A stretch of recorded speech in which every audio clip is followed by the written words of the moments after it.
If you scream productivity into a cave, it echoes Pomodoro. The Pomodoro technique is undoubtedly one of the most popular productivity and time management techniques. You work for 25 minutes, then take a 5-minute break and repeat that 4 times, only that the last break is 20 to 30 minutes long. I get that many people love the Pomodoro technique because you only have to motivate yourself for 25 minutes and can already see the next break. But there's a downside you may not have on your radar yet. It can prevent you from finding productive and fulfilling flow states.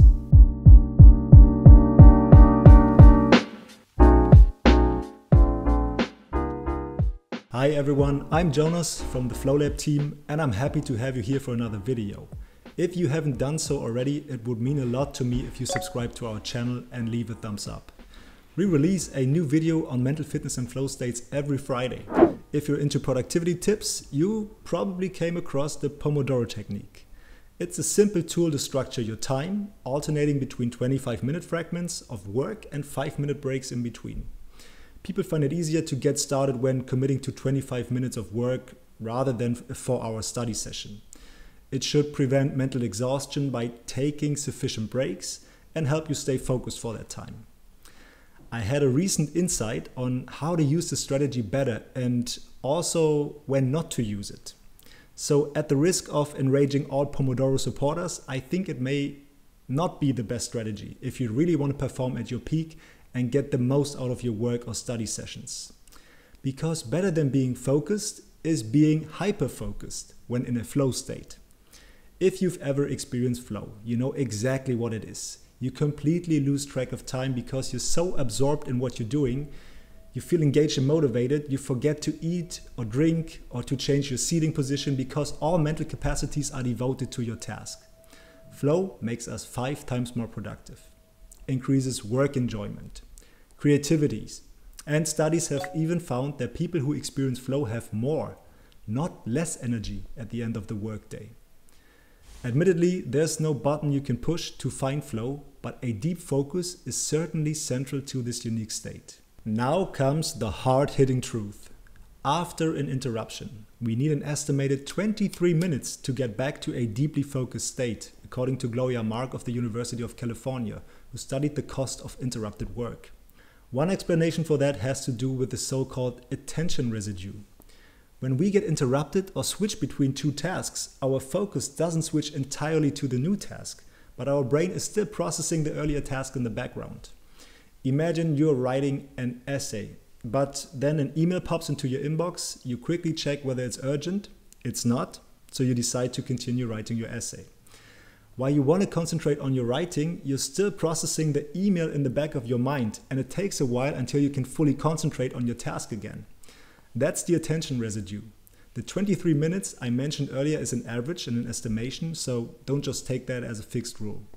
But it can still make us wonder whether 25 minutes during a Pomodoro session are really enough for us to focus deeply and find flow. If we indeed need 23 minutes to fully focus after our last break, we'd have an incredible 2 minutes focused work until our next break.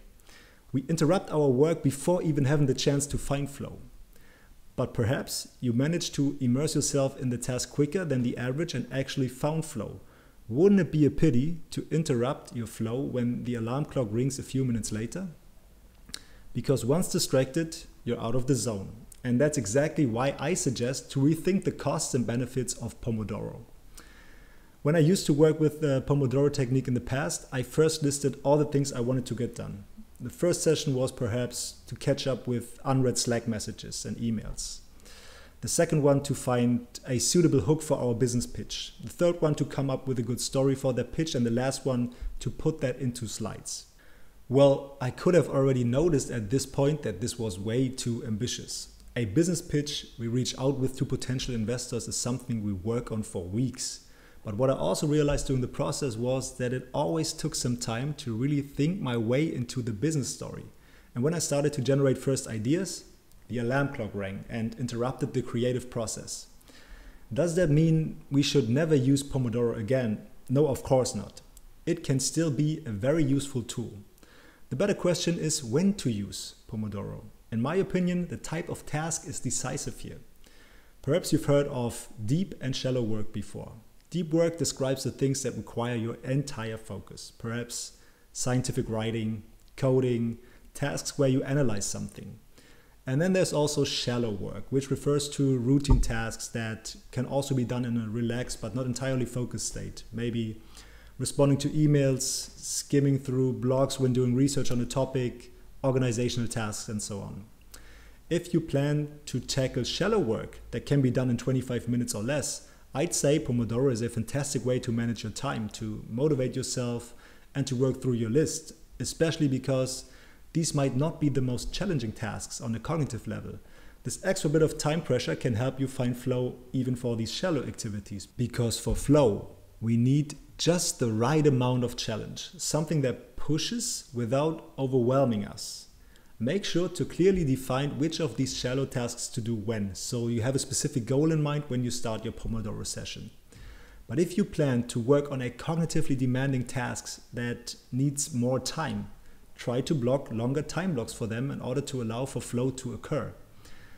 I like not to define a strict time, so I don't interrupt the momentum once on a roll. But if it helps you to get started in the first place, I'd suggest to experiment with 60 or 90 minutes and adapt it over time, depending on what works best for you. I hope this little impulse helps you get more out of your Pomodoro sessions and to find more flow states.